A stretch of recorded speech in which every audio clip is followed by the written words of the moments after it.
Am I the asshole for calling a girl overdramatic when she was crying after rear-ending me? Last weekend, I attended my brother's college graduation. After the ceremony, I found the rear of my trunk had been hit. The other driver was still there. She was an 18-year-old who was crying hysterically while her mom tried to calm her down. The girl apologized profusely and said she had overestimated how much room she had to back out and hit my car. I wasn't upset because mistakes happen. I asked if she had insurance and she was too worked up to answer. So, I turned to her mom and she said yes, they'd go get it as well as call the police so there could be an official report for the insurance company. Cool. The girl was still really worked up. I told her, it's fine. Don't worry about it. I'm not upset and accidents happen. She's still a mess when the cops show up. I found this a little overdramatic and admittedly rolled my eyes. I obviously don't know this girl, but it was beginning to feel like she was trying to manipulate her way out of trouble, even though the cop and I both said these things happen and that the insurance would likely take care of it. Eventually, the police left. I told the girl to calm down, it's over, and stop being dramatic. Then, I got in my car and was ready to leave. My sister was with me the whole time. She told me I was unnecessarily mean to the girl. I said she was being overdramatic for no reason, especially as no one yelled at her the entire time. My sister pointed out this girl is likely a new driver, probably worried she ruined whoever she was there to celebrate, etc. Plus, she's probably worried about her rates going up. Or maybe she has anxiety or whatever. Even if she was trying to manipulate with tears, I didn't have to be a dick. I shrugged it off and let it go. So far, her insurance has been cooperative and it seems this will all be resolved rather quickly. The subject came up at the party we had for my brother. Most of my family thought I was being a dick. Though some agreed she needed to calm down. Am I the asshole? Question mark, question mark, question mark. Yeah, you're the asshole. Like you said, you don't know her. She could have an anxiety disorder. She could have a lot of fear around driving. She could have abusive parents, who were putting up a front for you and the cop until they got home. She could be upset at the price hike this is going to cause in her parents' insurance. Maybe they can't afford that. It could be so many things that you have no way of knowing. All you had to do was nothing. You just had to be quiet and leave. For what reason did you feel the need to criticize her and tell her she was being too much? I grew up autistic and with anxiety disorders, and I absolutely loathed and dreaded having to interact with people who talked to me the way you talked to her. You are the asshole. She's 18. That's probably the most legal, financial trouble she's been in. It may not be a big deal to you, a whole-ass adult, but it's a big deal to a teenager. She likely is not the master manipulator you think she is. She's probably just scared and sorry. You are the asshole. I have a daughter with extreme anxiety, and the situation you just described is exactly why she doesn't want to learn to drive.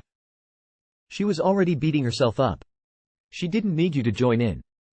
You are the asshole. The first wreck I was ever in, I was 18.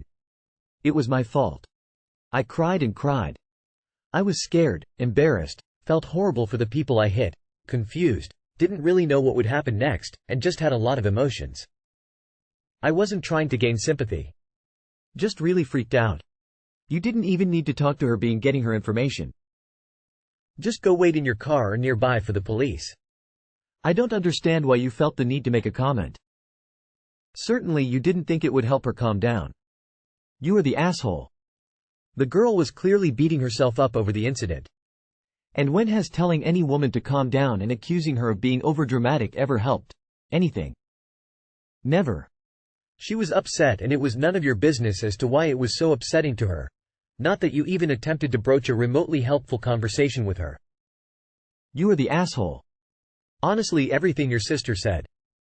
If she was not upset and simply trying to manipulate the situation, I would imagine she would have just driven off rather than stay there and wait for you to come back to deal with the consequences.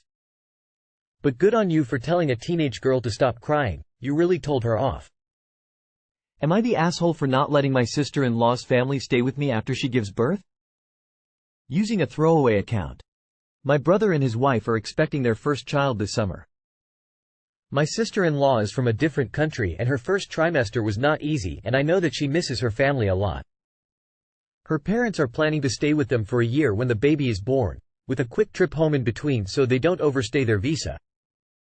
She was thrilled that they could do this.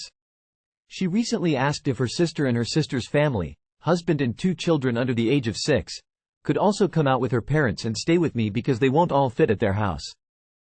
But she wants them to stay for 6 months. I asked if maybe they could do 2-3 weeks or even a month, but she wasn't happy about that at all because she really wants her sister to be here to help too. Am I the asshole for thinking that this is unreasonable and feeling imposed upon? Her family would not be able to drive, and I live 30 minutes away from my brother and I work, so I wouldn't be able to drive them to see her every day, and I don't think my brother will have time to pick them up every day.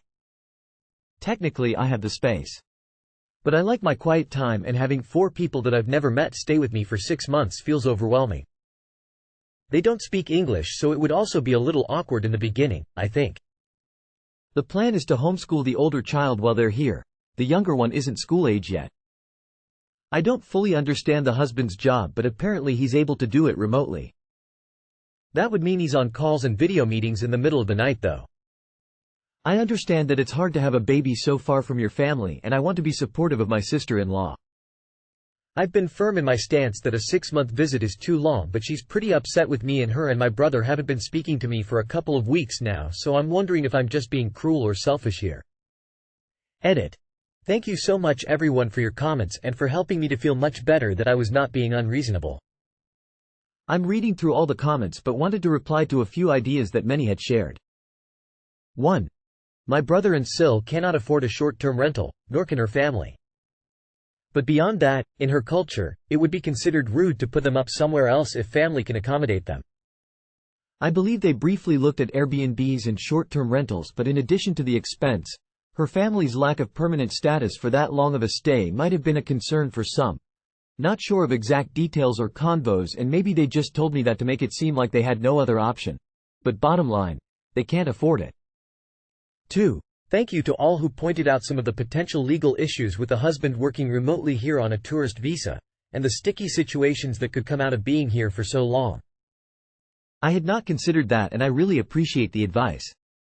3.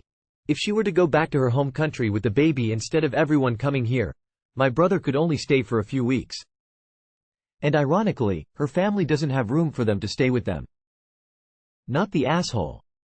If she wants them here, she can pitch up the money for 6 months and a rental. It's totally unreasonable to expect you to house another family for that length of time. Lol. Even putting them up for 2-3 weeks would be a huge ask, let alone 6 months. Not the asshole. What does your brother have to say about all this? Not the asshole. This is a huge imposition on you and your family for 6 months. A week? Sure. 2 weeks? Maybe. 6 months? Hell no. Airbnbs exist for a reason. You're not a hotel. If they can't fit in their home, they can visit after the parents are gone, a year later, or they can stay elsewhere or stay shorter. Also, do they not have jobs, or can they work remotely for 6 months? No freaking way, not the asshole. 6 months is insanity. Honestly, how are they going to be of any help with no car and being 30 minutes away? In all seriousness, what help are they actually going to be to your Sil? Who's feeding these people too? The extra electricity? The wear and tear on the house with 2 kids under 6? Are they going to pay for the internet they're going to have access to? This is more of a drain on you than it actually is any help to your Sil. I get she wants family close, and first kids are hard and scary. But common sense needs to come into play, and your Sil needs to understand that the help she thinks she'll get won't actually happen. Rather, it'll tax and stress you out, all while putting unnecessary strain on your relationship with your family. If your Sil needs so much family support, wouldn't it make more sense for her to go to her home country for the birth instead of upending your life for 6 months? I think your Sil is a spoiled princess who is totally out to lunch. Her parents for a year and her sister for 6 months? Are these people trying to move to your country? I'm positive that such an amount of people can afford a fucking apartment to rent. Not the asshole. Am I the asshole for behaving like a child on a stranger's wedding? So my F26 partner, M25, got invited to a colleague's wedding and I was his +1. He asked me if I'd really want to come since I didn't know anyone there and I have social anxiety issues. But I wanted to join him because I kinda like weddings. We went there, I was introduced briefly to some of my partner's colleagues who were there as well, and after dinner, he engaged in a conversation with them. I didn't really know what to do since I felt left out and my phone had died in the meantime. My ADHD took me to the children's corner where there were coloring books and pencils. My partner caught me coloring a bouquet of flowers and told me that I was embarrassing him in front of his colleagues and that I should stop. I should come dance with them instead. But I hated the music and did not feel comfortable showing off my questionable dancing skills, so I kept drawing. 2 coloring book pages later, they were gone, and when they didn't come back, I went outside to look for my partner, but he was nowhere near the venue and it was too cold outside for me to go any further.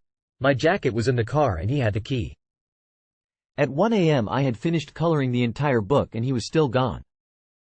Everyone else was drunk and the music had gotten better, so I pretended to be drunk as well and entered the empty dance floor, mindlessly spinning around until I felt dizzy. When he came back, he was angry with me for behaving so childish and embarrassing him in front of his colleagues and everyone else for the entire evening. He usually wants to keep work stuff and private stuff separated, and apparently, this wedding counted as work stuff for him, so he didn't really want me there, which I was aware of. I still joined him and then complained about being neglected. So am I the asshole? You are the asshole. He wants to keep work things separate. You have social anxiety and wouldn't know anyone at a work wedding. He doesn't want you to go. You insist on going because you like weddings, but then refuse to socialize, refuse to dance, and could find nothing else to do in the entire wedding but color an entire coloring book? And then you just mindlessly spun on the dance floor when the coloring pages were all gone? You are the asshole for how you acted and for blaming ADHD for all of it. So many people have ADHD and we aren't acting like this and pretending we have no agency in our behavior. But I wanted to join him because I kinda like weddings. You are the asshole. You knew your limitations, he didn't force you to be there. It's not even clear how long you were on your own before you bailed out to the kiddie table. At 26 you should be able to manage a reasonable period of time socializing at a wedding. Yes, you're the asshole. ADHD is no excuse, especially at 26. You're making us all look bad. Boring conversations between colleagues is a part of adult life. You should have stayed with him. So you invited yourself to a wedding even when your boyfriend, husband said you didn't have to go. Then you put yourself in a corner and colored. Then when your boyfriend, husband told you were embarrassing him in front of his colleagues and asked you to dance, you refused. You could have colored at home. Why did you want to go to a wedding? You are the asshole. I wanted to join him because I kinda like weddings. Not one part of your behavior at the wedding indicates that go be true. You. That one lame kid. And I proceeded to spin around until I was dizzy. I got embarrassment reading this. Am I the asshole for not letting my sister and her kids stay with me? I, 33 female, am recently separated and live alone where I work from home in a big house. I value my solitude and quiet time.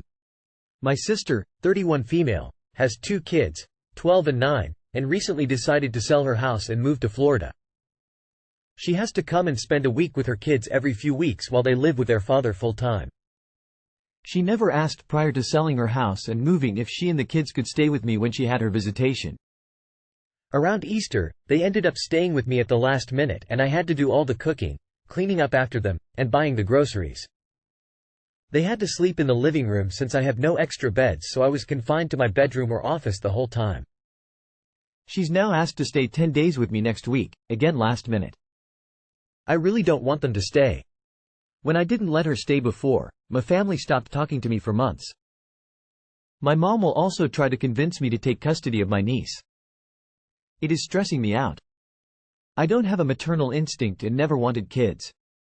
Am I the asshole for not letting them stay with me and for not taking custody? Why would you take custody of your niece? Do her kids have different fathers? I doubt her ex would allow you custody. Where do your parents live? Near you? Why doesn't your sister stay with them? Not the asshole, and frankly, if your family stops talking to you because you don't bend to their demands, I call that a freaking win. Tell them all no, and give no reasons, just no. Your sister can find another place to stay. She is not your responsibility. Not the asshole. Keep your doors locked and tell anyone else in your family who complains to send your sister money for an Airbnb. Not the asshole. If your sister doesn't have a place where her kids can visit her, that is her own problem, not yours. And you definitely aren't obligated to take custody of her kids. Your relatives with strong opinions about the matter are free to offer up their own homes. Not the asshole. It sounds like it may be time to set some boundaries with your family or go LC since they seem to be taking advantage of you. Not the asshole. It isn't your responsibility to provide your sister with a place to stay just because she decided to move so far away and not make plans for the time she has to be back in the area. Further, the manipulation of your family is also not your fault. If they choose not to speak with you because you've put down a boundary saying what you will and will not do and are sticking to that, that's on them. You've nothing to feel guilty for.